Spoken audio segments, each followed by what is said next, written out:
You want to meet my mug this week? Oh, yeah, please introduce your mug. I don't know. This is a Goodwill find. We always look at Goodwill for handmade stuff.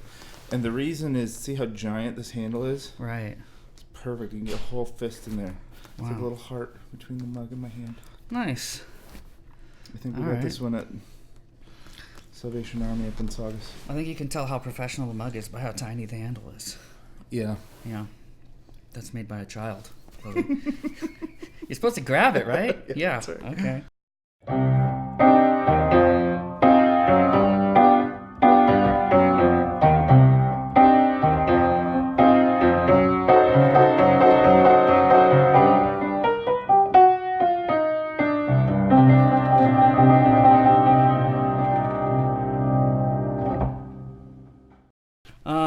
What are we talking about today? All right. So today we're gonna talk about gun control.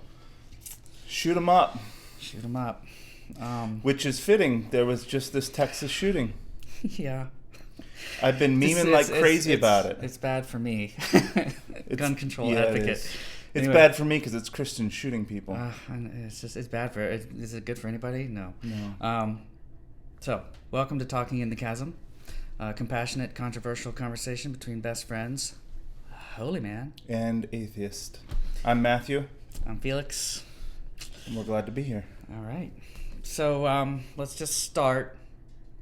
A well-regulated militia being necessary to the security of a free state, the right of the people to keep and bear arms shall not be infringed. All right. You grew up with guns? Yeah, I did. I have very, very mixed feelings about this issue. Mm-hmm. I'm obvious. I mean, I'm a very devout advocate of nonviolence. I was a violent man in my youth, and part of my Christianity was yielding to Jesus' teachings about loving your enemies. So I have personally an absolute prohibition on ever using violence. No, I distinguish it this way. A pacifist thinks that there's a nonviolent solution for every problem. Like if you go back to hippies pacifism in the Right. 60s, it was like, hey, let's find nonviolent ways to solve these problems. That's not actually the Christian position. The Christian position is cross-bearing. Sometimes violence is the solution, but we're the sufferers, not the prosecutors. So in cross-bearing Christianity, we see redemptiveness in suffering. And so the choice to suffer as opposed to inflict suffering is what we find redemptive and emblematic about Jesus' life. So for me and for the church, we have an absolute prohibition on violence in any way. And we have these kind of weird ideas about the government, like we talked about before. But in this case, when we come to this issue, and especially I think we have to talk about America in particular, because we're a very odd people in Western society about this stuff. The idea, let me say it this way: there's these weird juxtapositions in American politics that always befuddle me. On the one hand, like if you take redemptive violence, on the one hand, my liberal friends are very much disposed towards dove policies like non-military intervention, where they're generally against the war, but they're also for the redemptive violence of abortion. On the other hand, those that are against abortion are for war. And there's kind of this same kind of construct when we talk about gun control, in that most people who are most likely to advocate gun control are also most suspicious of the government. And that's weird to me, because if you disarm the populace, you are arming the government. And depending on the government's arms, you're trusting them to be the only bearers of weapons. And that seems like a hard sell to me. Well, you mentioned a few things. So I've mentioned a lot of things. Yeah. In the same way that abortion is really about what is life, right? Yeah. This question could be about what is violence. I mean, you say abortion is violence, but is spanking violence? Yeah. I mean, that's violent. Sure. And yet, a lot of Christians do that. Sure. So it's where you draw the lines. It's like and I believe we talked about self-defense. Mm-hmm. and that if you came home and somebody was raping and murdering your children, you would not kill that person if that was your choice, kill that person or. Yeah, I think that's a false dilemma. But yeah, if I was pushing that false dilemma, I mean, I think there are many, many other ways to resolve those situations, and the reason it's a false dilemma is because do I have a gun?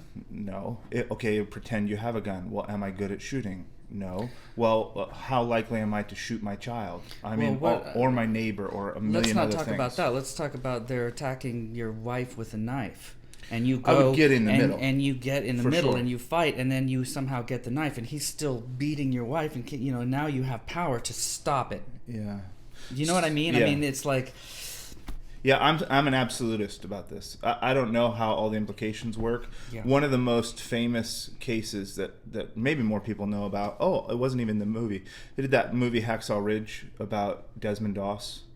Did you see this? No, I didn't. Amazing man. You shouldn't watch the movie. It's kind of cheesy. It was okay, but there's a documentary about Desmond Doss called Conscientious Objector, and he's an amazing man. He was a Seventh-day Adventist, and he joined the army to fight in World War II. Not to fight, but to be a medic.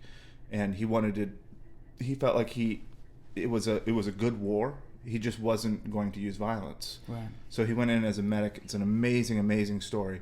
He had a personal commitment to nonviolence and paid an incredible price for it. And at one point, it doesn't talk about it in the movie, I don't think, but in his biography it does, that he was in a network of caves. He was in the Pacific Theater, and he was working through a system of caves, and he came out to an outcropping where there was 2 Japanese soldiers running a machine gun against Americans. And this is like the classic case, right. Like kill 2, save 100. And he couldn't do it. He said, I understand all the implications. I could not do it. And at the same time, during that same week of conflict, he saved hundreds and hundreds of people's lives, Japanese and Americans. And so that commitment to life overshadowed the potential. There's another, when I think about these things, I ground my philosophy about how to live life in a Christian narrative. And when I consider the Christian narrative about redemptive violence, in the last night that Jesus is alive before his crucifixion, he's in the Garden of Gethsemane, and soldiers come to take Jesus. Now, Jesus is infinitely more valuable than my family. He's the spotless Lamb of God. He's the creator. He's perfection. Never did anything wrong. Like the ideal human. Quintessential perfection. And Peter, one of his disciples, when they come to take him, pulls out a sword and cuts off Malchus's ear, the high priest's servant. And Jesus rebukes him and heals the man's ear. And there's a famous early Christian named Tertullian who said, when Jesus disarmed Peter, he disarmed all Christians. Like we do not see violence as redemptive. And there's a whole philosophy behind that, which I'd actually love to talk about as its own episode, about philosophies of nonviolence and conflict resolution. I don't want to belabor the point here, but that's definitely something we should revisit. Yeah. So anyway, the question about, what is violence comes into this picture a little bit. You also mentioned about disarming the populace will arm the government, sort of. And this is my thinking on that in regards to the Second Amendment, too. It's like in 1776, an armed militia could outnumber an attacking government that is attempting to dictate power. I mean, it was entirely possible that the army of the government would come in and just decide, okay, we're going to put in a monarchy or whatever, or we're going to put in a dictator, and the people of America could grab their guns and actually overpower them and say, no, you're not. Okay? That's not possible today.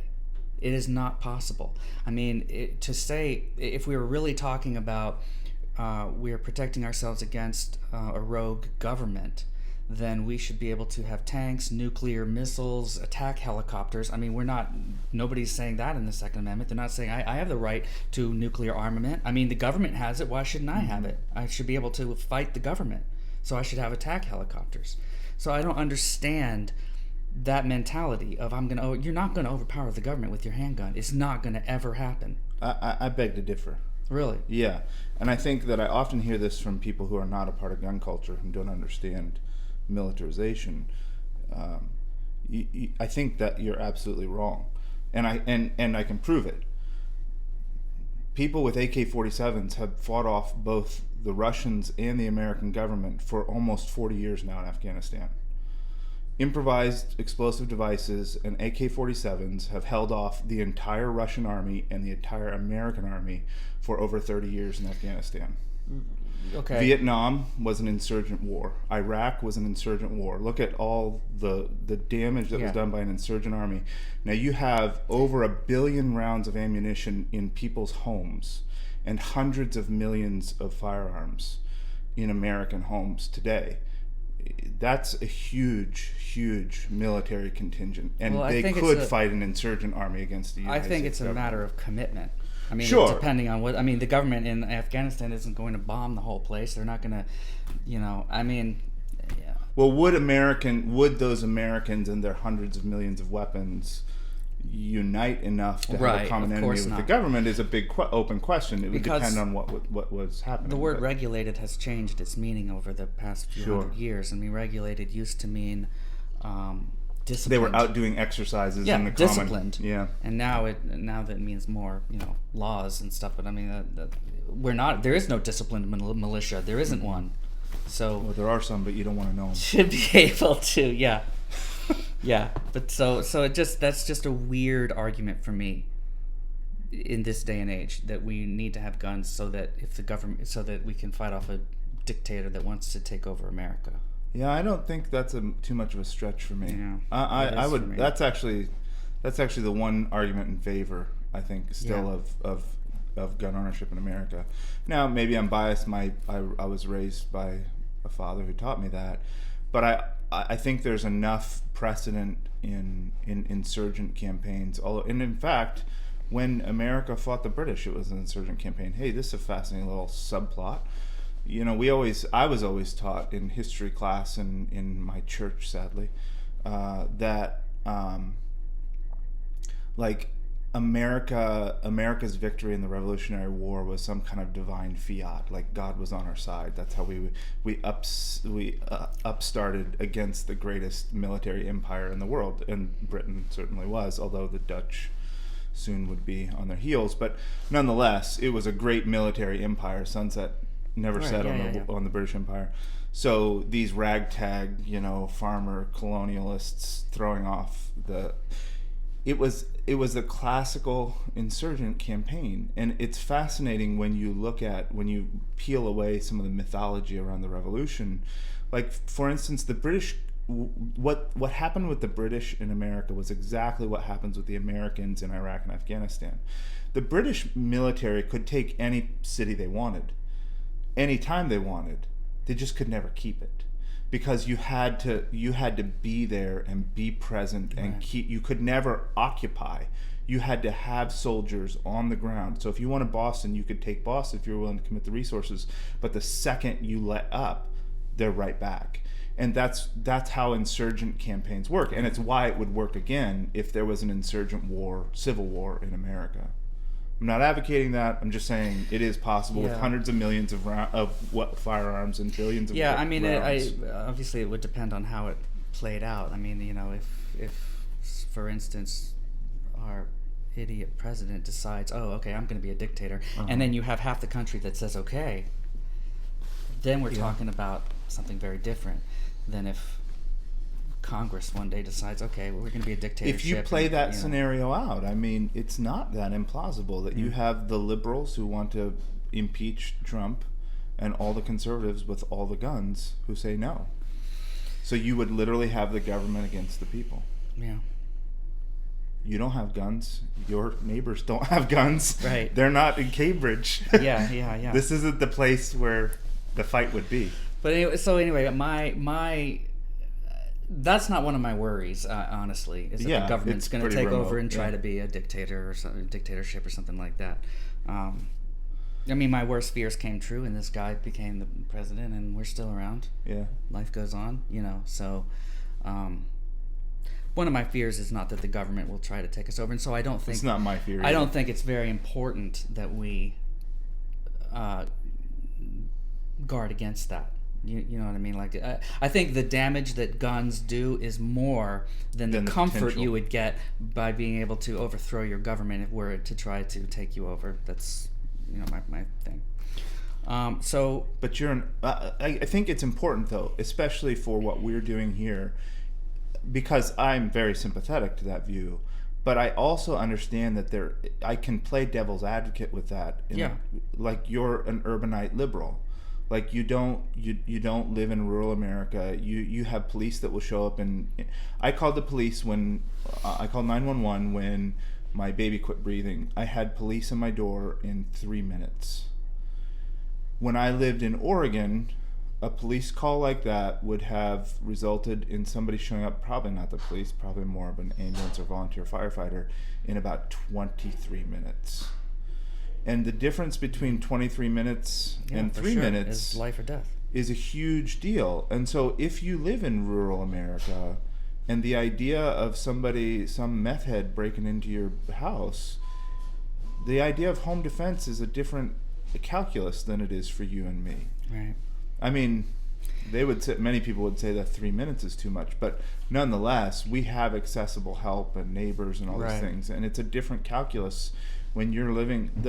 I think it's hard for East Coasters to realize, like, it was 8-hour drive across my state in Oregon. From my front door to the Idaho border was 8 hours, and most of it was high desert. That's like, if I drive 8 hours to Lancaster, Pennsylvania, I go through 7 states. Right. And probably 40 million people population density. It's just a whole different calculus. No, I do get that. I also appreciate that there are quite a few people that hunt with guns for food for their family. I understand that. My problem with this is that I think that there's a huge problem in America that is not in other countries.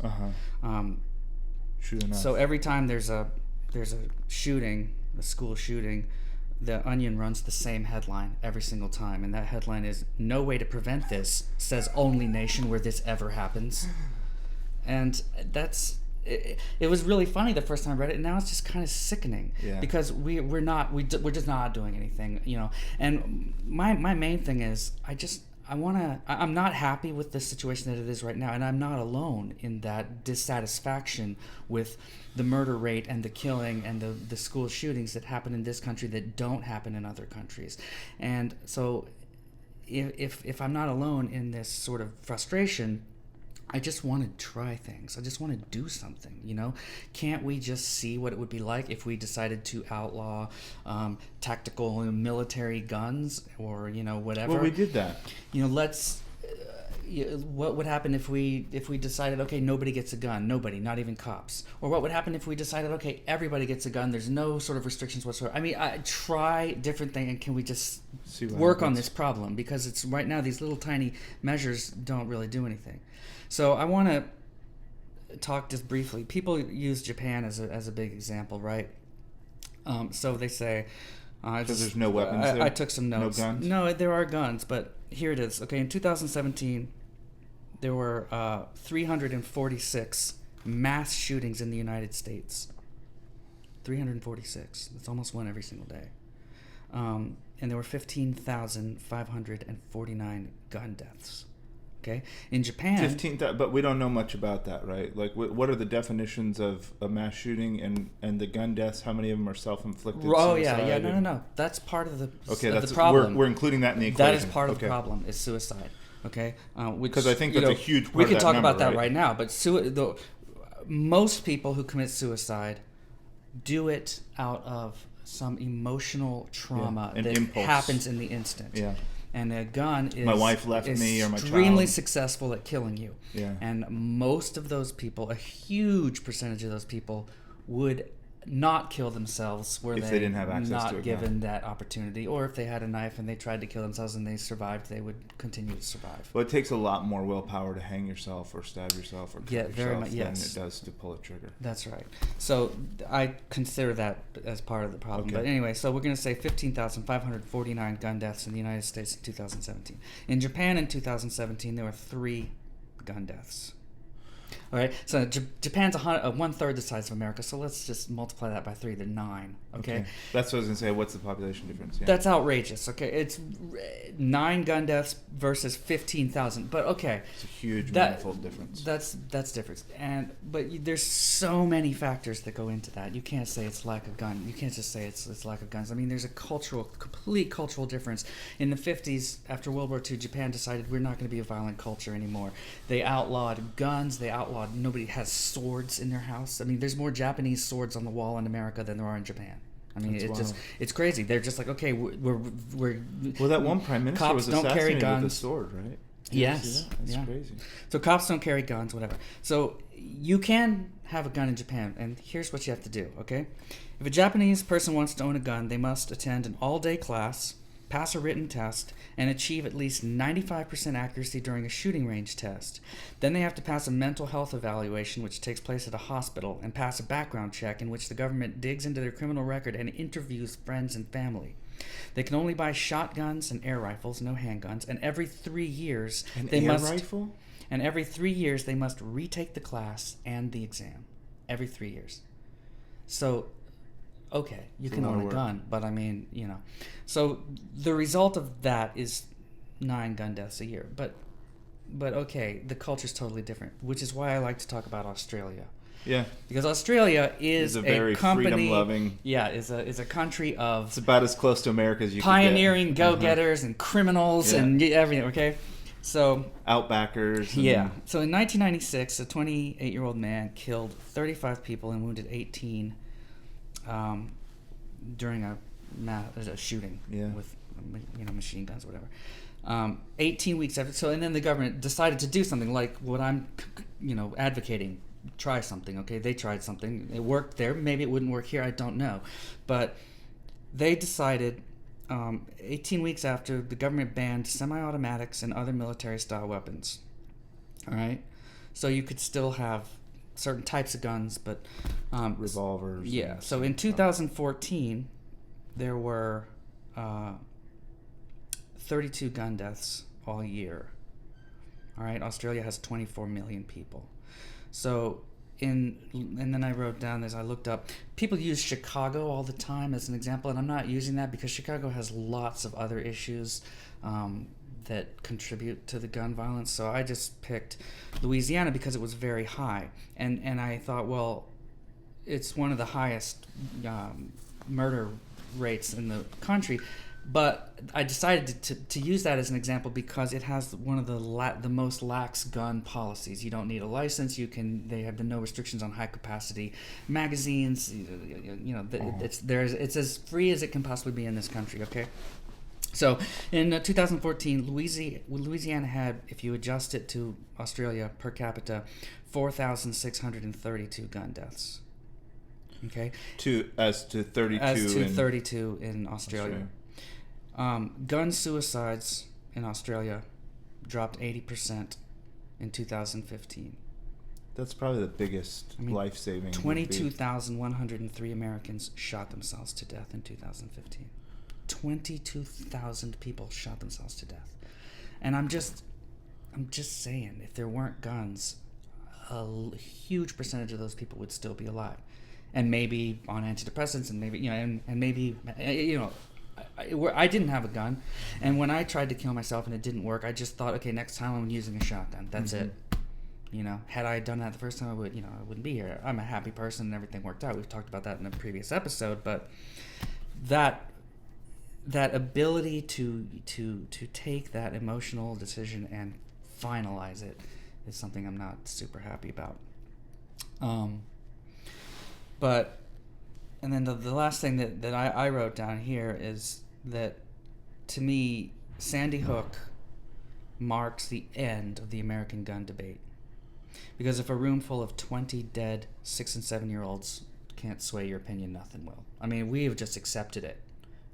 We've accepted that there's going to be a school shooting every day. We've accepted the fact that people are going to go into a mall and shoot 27 people or whatever. I mean, that's just, we've just accepted that. In Australia, it doesn't happen anymore. In Japan, it doesn't happen anymore. Well, what happened? Was it what was that big shooting at like that youth camp in? Was it Finland? Do you remember that one? No. Sorry. There was a what was his name? He wrote a manifesto. I think it was in Finland or Norway. He went out into an island where there was a youth camp and shot a bunch of middle school children. I wonder what their response was. Yeah. I heard that somewhere in maybe it was it Switzerland or one of those northern European countries that they almost had like a compulsory gun ownership, like everybody had guns, and they had very low gun crime as well. I wonder if on both of the extremes, with no guns or all guns, you end up with similar results, and it's just which end of the spectrum are you closer to? Right. I mean, certainly the problem is not the fact that there's physical guns, although that's a huge problem. I mean, people are accidentally shot. I mean, I had a friend. I had friends who accidentally shot people in high school, junior high school, who accidentally shot and killed his best friend. Yeah, shot him in the stomach playing with a gun, and so I think taking machines that are designed to end human life out of the equation is a good thing, but obviously the problem is more cultural than it is anything else. I mean, in Japan, they solved it with culture. People say, oh, well then, only bad guys will have guns, only criminals will have guns, and good guys won't have guns. It's like, yeah, that's how I want it. I mean, we make murder illegal, so now only criminals commit murder. I mean, that's what criminals are. Yeah. So yes, a criminal will get their hands on a machine gun, and they will walk into a mall and shoot everybody. But it won't happen every single freaking day. And when you see one, you'll know it's a bad guy. The other thing is that this is another one of those irreconcilable juxtapositions of American culture to me. Like my pro-gun friends will say, if you make laws against guns, only bad people have guns, but they also want laws against abortion.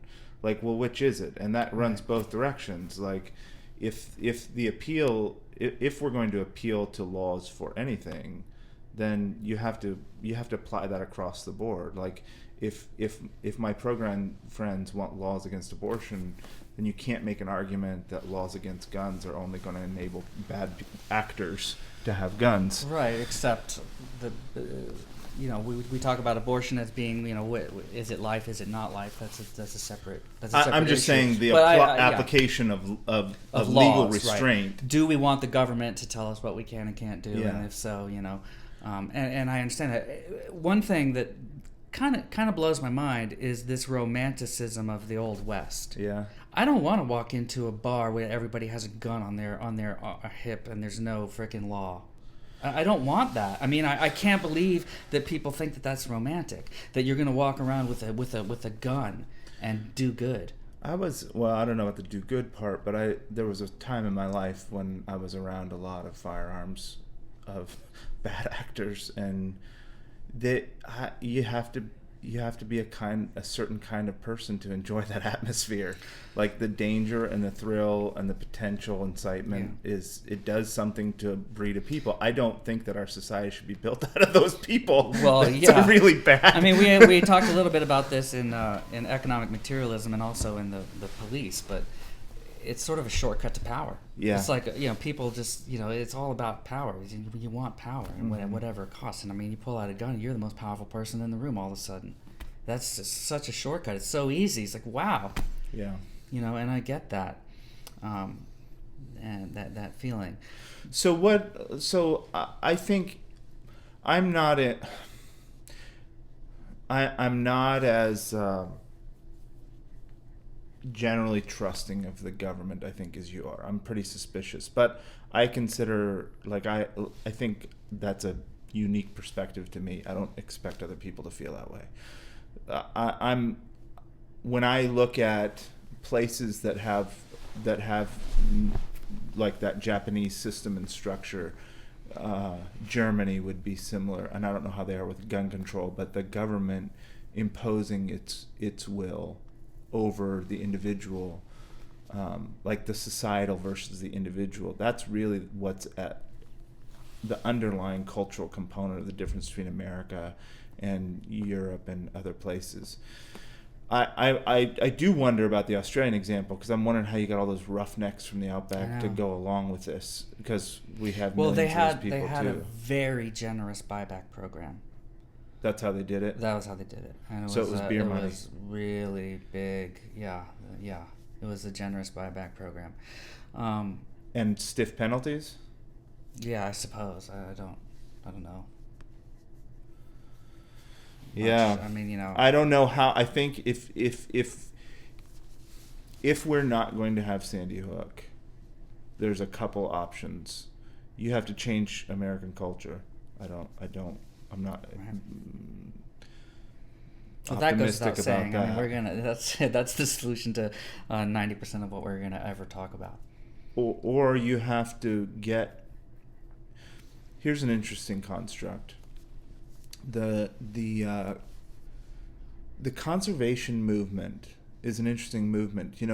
Here in this area it's why Boston is as green as it is. We have the Fellsway in Medford, Arlington area. It's 5,000 acres of reserve with trails and stuff. It's beautiful.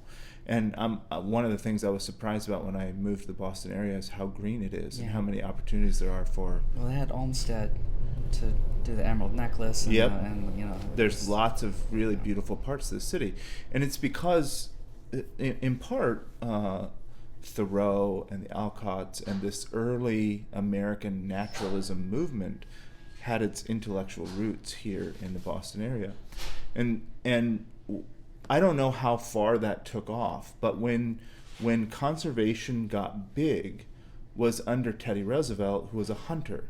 And when you got the hunters on board with conservation, it opened up like all this access to political power and support and money for conservation efforts. Yeah, national parks. And now hunting clubs are some of the biggest conservation advocates. Taking care of wild spaces is good for hunters. So you found this kind of like unlikely bedfellows that these roughneck hunters would be conservationists. And when you put those two together, you had all this access and all this good for the general society, for the whole country. And I think there's got to be some kind of collaboration between like mental health and gun owners, that if you could get gun owners to push for mental health and try to get some way to have these kinds of background checks where mental health was a huge component of gun ownership. Maybe it's a compromise. You take some restrictions off of gun ownership if you pass these really rigorous mental health tests. Again, try something. Yeah. Because I'm not cool with the way that it is, with the murder rate in this country and the suicide rate and the mass killings. So coming full circle now, what do you tell people about the Texas shooting that just happened? Well, the way. First of all, who tries to shoot up a church in Texas? Yeah. The way that it was reported was awful. I mean, immediately the mayor and the governor, everybody goes on. They're like, "See, good guys with guns." They were hired security officers, trained people. I mean, just imagine that. Okay, imagine this scenario, right? Somebody walks into a church and starts shooting it up, and then 3 people stand up and start shooting back. Then the cops come. Who do they shoot? There's like 5 people shooting each other with guns. I mean, but it was all over before anybody even called 911. It was, yeah. And this was an anomaly, and it's great that that more people weren't killed, and I think that's fantastic. I don't really think it doesn't change anything about how that guy might never have had a gun if we had super strict restrictions, or if that gun didn't even exist because they're illegal in this country. And who knows? It doesn't change the fact that I'm not happy about the fact that some guy walked into a church and started shooting, because we live in a culture where that's okay. I think what my dad would tell you is he would say, that's all good and well, Felix, but that's a fantasy world. Like, the fact is there are millions of guns, and if that's the world we live in, then good people do need to have guns. Right, except in France, England, Australia, Japan, China, every country. Every other country but us, So it's not a fantasy world. Yeah. It's the real world. My dad's going to post on this video. He's going to argue with you on YouTube. When I lived in Bring it, Dad. I lived in France in the 80s, and the cops didn't have guns. So they just had white gloves. White gloves, how very French. Well, they looked fantastic. But yeah, fabulous. They didn't have guns. They didn't carry guns. Officers walking around to beat cops. Well, the English bobbies didn't for a long time. No, I think in Japan they still do not. In Japan, I think they do a lot of non-lethal. They do, like nets and dyes, and their martial arts is a big part of police training, and these special kind of baton things, and the way that they wield them is different, and there's a lot of training. I mean, I'm all for non-lethal, protection for cops. I mean, tasers and rubber bullets, I mean, whatever. But I think funneling more guns into the equation, it never makes it better. And I just think we've proven that. So now can we try a different equation? Can we just try something else? So how likely do you think that is to happen in the next 10 years? Extraordinarily unlikely to happen. I mean, I'm not a politician and nobody's asking me, but I would like to feel safe in walking around the streets, and not have children have to role play what would happen if somebody walks in and starts shooting. I mean, do you know that kids do that now? Yes. They line up and go into a closet, or they learn how to barricade the door and how to turn their desk over and get behind it. I mean, that's this is going to happen. There's big chances this is going to happen to you. So let's get ready. It's like us going under our desks for nuclear attack. Yeah. I don't want to live in that culture. I'm just not at all happy about it. So, I guess you would call me a socialist, probably. I mean, I also, feel like, I want to live in a place that's safe. I want to live in a place where the average citizen is educated and healthy. So I think we should educate people through college for free. I think everybody should be healthy and get free health care and, whatever. So I don't think it's likely to change in 10 years. I don't think it's likely to change at all, because it hasn't changed in 100 years or 200 years.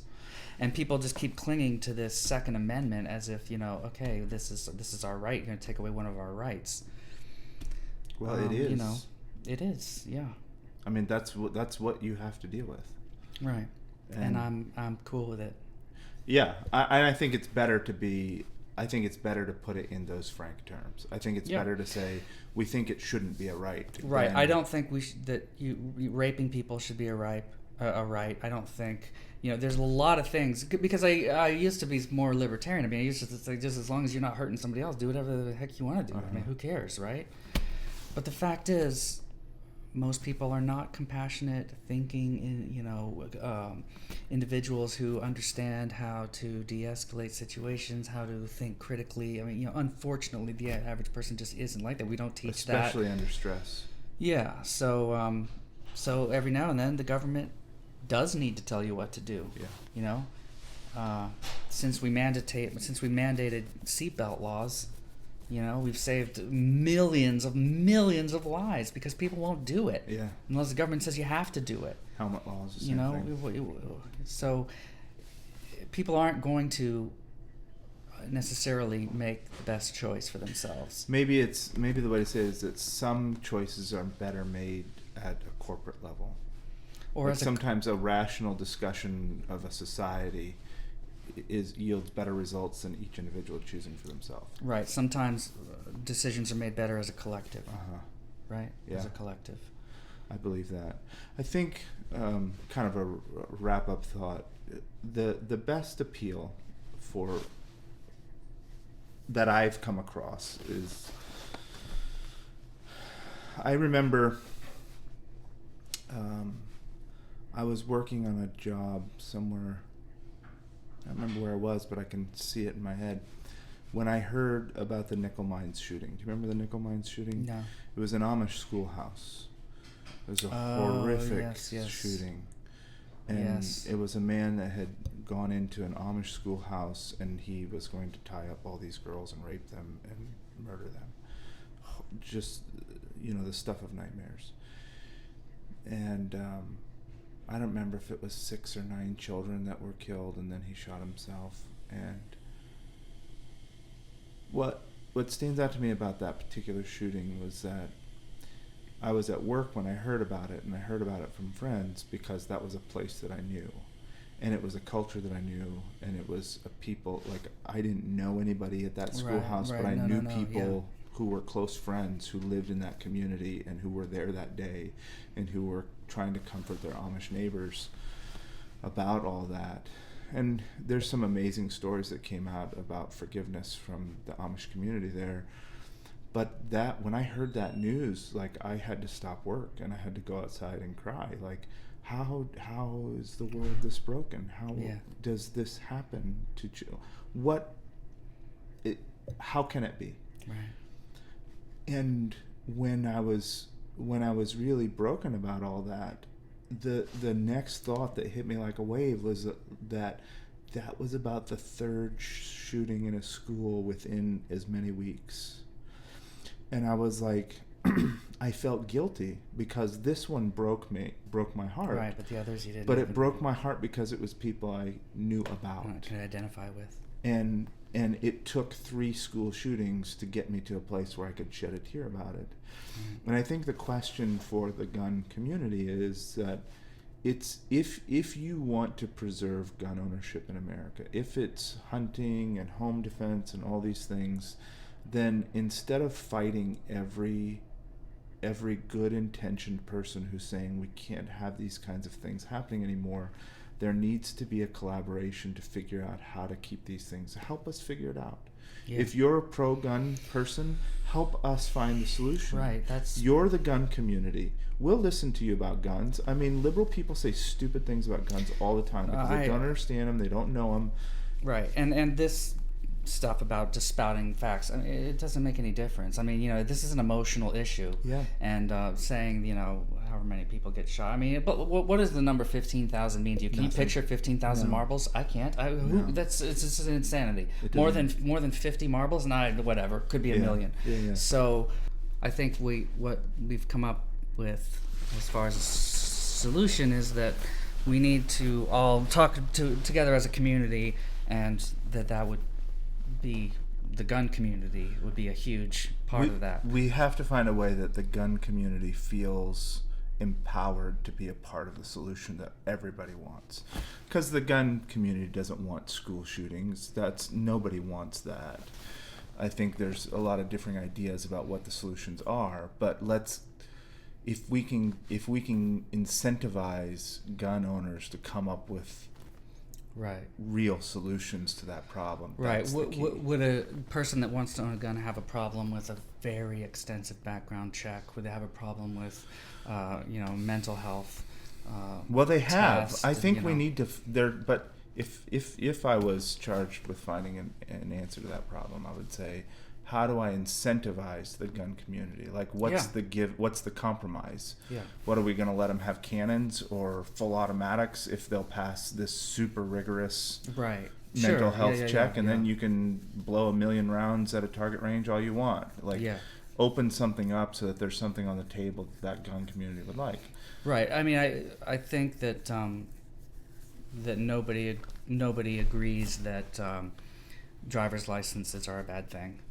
Yeah. Right. I mean, in order to drive a very heavy machine capable of killing people, you need to pass a rigorous test, and a driving test. You have to have so many hours. You need to, you have to practice. You have to be good at it. And there's even a different license for a motorcycle and a different license for commercial driving and all those things. So, I don't imagine that gun owners would have a problem with that. But you mentioned that it wasn't a constitutional right to have to drive. This constitutional thing, it's a little sticky. It is sticky. For me. I mean, I love the Constitution. I think it's beautifully written, and it's just this awesome thing. But I wish we would actually follow it. But it doesn't give you rights. It only enumerates them. Tells you. It only protects rights that you already have. And maybe the right to drive a car isn't a right that you already have. So it's a social construct. So maybe we talk about why guns should be. So anyway, the gun community as part of the conversation, I think, is the solution, and that I want to try something. Yeah. We need to try something. So, all right, I love you. Love you too.